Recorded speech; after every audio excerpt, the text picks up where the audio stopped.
পিএসজির হয়ে শেষ ম্যাচটি খেলে ফেললেন এমবাপ্পে। ফ্রেঞ্চ ক্লাবের ফাইনালে অলিম্পিক লিওর বিপক্ষে শেষবারের মতো পিএসজির জার্সিতে মাঠে নামেন ফরাসি ফরোয়ার্ড। আর এর মধ্য দিয়েই শেষ হচ্ছে এমবাপ্পের পিএসজি চ্যাপ্টার। জুনে পিএসজির সঙ্গে চুক্তির মেয়াদ শেষ হবে তার। তাই বনন্তের রিপোর্ট। এ যেন এমবাপ্পের স্বপ্ন পূরণের আরেক ধাপ। মে মাসেই জানিয়ে দিয়েছিলেন পিএসজি ছাড়ছেন।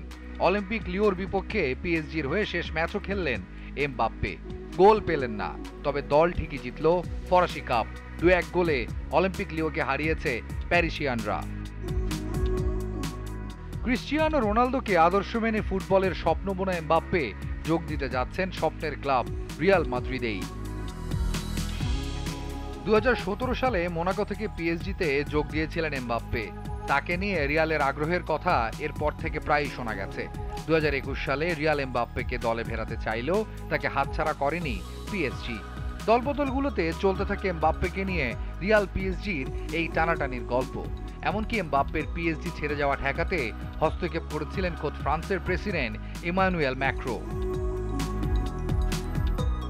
কিন্তু এবার ইউরোপিয়ার মিশন ব্যর্থ হওয়ার পর পিএসজি ছাড়ার সিদ্ধান্ত জানান এই কিং ফ্রেঞ্চম্যান নিজেই।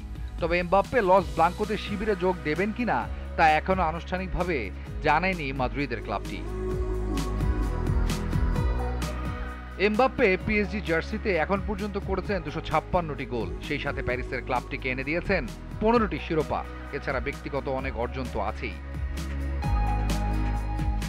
তবে পিএসজির হয়ে চ্যাম্পিয়ন্স লিগ জেতার আফসোস নিয়েই চলে যাচ্ছেন এমবাপ্পে, নতুন কোনো শুরুর সূচনায়। তাই বনন্ত জিটিভি নিউজ।